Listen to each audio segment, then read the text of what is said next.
बात नहीं है, आप खुदारा बैठ जाएं। हो सकता है आपके खड़े होने से उनको फ़ायदा कोई नहीं पहुंच सका, तो हो सकता है आपके बैठने से उनको कोई फ़ायदा हो सके।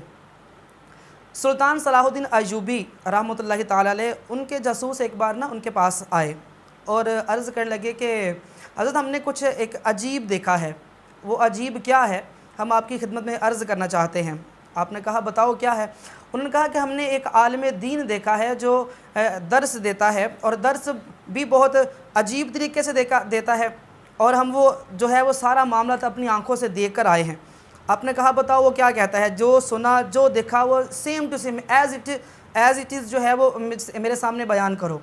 वो कहने लगे कि वो कहता है कि नफ्स का जहाद बहुत अफजल है। सुल्तान ने कहा हाँ बिल्कुल ठीक कहता है, इसमें कोई शक की बात नहीं। उसने कहा कि अपने घर के लिए जद्दोजहद करना, रिज़्क़ हलाल कमाना, ये भी बहुत अफजल है। उसने कहा हाँ इसमें भी कोई शक नहीं, ये भी ठीक है। उसने कहा कि बच्चों की तालीम व तरबियत करना, ये भी एक जहाद है, ये भी बहुत अफजल अमल है। उसने कहा हाँ ये ठीक है। मगर जासूस कहने लगे कि इससे आगे भी वो कुछ कहता है, मगर वो कुछ गलत है, हम बयान नहीं कर सकते अल्फाजों में।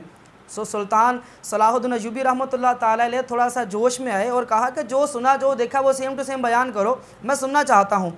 तो उसने कहा कि वो इससे आगे ये कहता है कि जंगों से हमें क्या मिला, जंगों ने हमें गिरी हुई लाशें दी, और जंगों के बाद या तो हम कातिल बने या मकतूल बने, जंगों से हमें क्या मिला। तो सुल्तान सलाहुद्दीन अय्यूबी बेचैन हो गए। बेचैन होकर फ़ौरन फ़रते इज़्तिराब से खड़े हुए और अपना जो है वो भेस चेंज कर लिया, अपना भेस बदल लिया, और उस आलम की जो है वो मुलाकात के लिए घर से निकल पड़े। और जाते ही जब उससे मुलाकात की तो सबसे पहला उस आलम से सवाल ये किया, उससे पूछा कि बताओ कि बैतुल मुक़द्दस को आज़ाद कैसे कराया जा सकता है बग़ैर जंग के, और मुसलमानों पे जो इस वक्त जुल्म व सितम हो रहे हैं उनको कैसे ख़त्म करवाया जा सकता है या रुकवाया जा सकता है।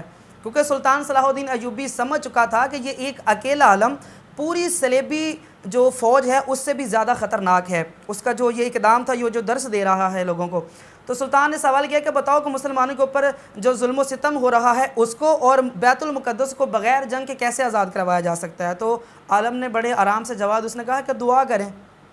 जब सुल्तान सलाहुद्दीन अय्यूबी रहमतुल्लाह अलैह ने ये जवाब सुना कि दुआ करें, तो आपने फ़ौरन जो है अपने मयान से तलवार निकाली और उसकी हाथ की एक उंगली काट दी। जब एक उंगली उसके हाथ की काट दी तो वो चीखने लगा, दर्द से कराहने लगा। तो आपने फिर उसको पकड़कर उसकी गर्दन पे छुरी रखते हुए कहा कि मज़ीद इसके आगे अपनी हकीकत बयान करना शुरू करो, वरना मैं तुम्हारी गर्दन जो है वो उड़ा दूँगा, तन से जुदा कर दूँगा। तो वो आलम डर गया, क्योंकि वो आलम था नहीं। जब उसने अपनी हकीकत बयान की तो पता चला ये एक यहूदी था, और क्योंकि यहूदियों को अरबी